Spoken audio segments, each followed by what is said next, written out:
আসসালামু আলাইকুম। আমি আপনাদের যে ছাগলটি দেখাচ্ছি, এই ছাগলটির ওলানের সমস্যা। ছাগলটি দেখেন প্রচুর পরিমাণ অসুস্থ, গায়ে জ্বর আছে এবং ছাগলটির চলাফেরা করতে খুবই কষ্ট হয়। বেশিরভাগ সময় শুয়ে থাকে এবং সোজা হয়ে দাঁড়িয়ে থাকে। খাবার দাবার খুবই কম খায়, বাচ্চাকেও দুধ খুব কম খাইতে দেয়। যদি ওলান থেকে দুধ নামানো হয় তাহলে দেখা যাবে দুধ দইয়ের মতো ঘোলাটে এবং আঠালো এবং অনেক ঘন। এই ছাগলটির ওলানে ম্যাস্টাইস বা ওলান প্রদাহ। যদি আমরা এই ছাগলটিকে ম্যাস্টাইস বা ওলান প্রদাহের চিকিৎসা করে থাকি তাহলে এই ছাগলটি সম্পূর্ণ সুস্থ হয়ে যাবে।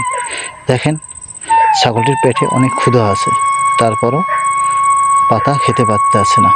ছাগলের সবচেয়ে প্রিয় খাবার হচ্ছে কাঁঠাল পাতা। পাতায় এরকম করে খায় এবং অনেক দূরে গিয়ে খুব জোরে জোরে শ্বাস করতে থাকে।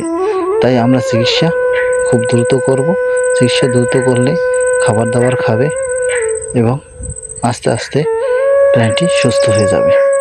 তাই ম্যাস্টাইজ হলে কোনো প্রকার দেরি না করে দ্রুত চিকিৎসা করতে হবে। চিকিৎসা না করলে বাচ্চাকে দুধ সঠিক পরিমাণ দিতে পারবেন না এবং আপনার ছাগলটি বা গরুটিও সুস্থ রাখতে পারবেন না। তাই আমাদের যত দ্রুত সম্ভব এই সমস্যা হলে তাড়াতাড়ি চিকিৎসার ব্যবস্থা করব।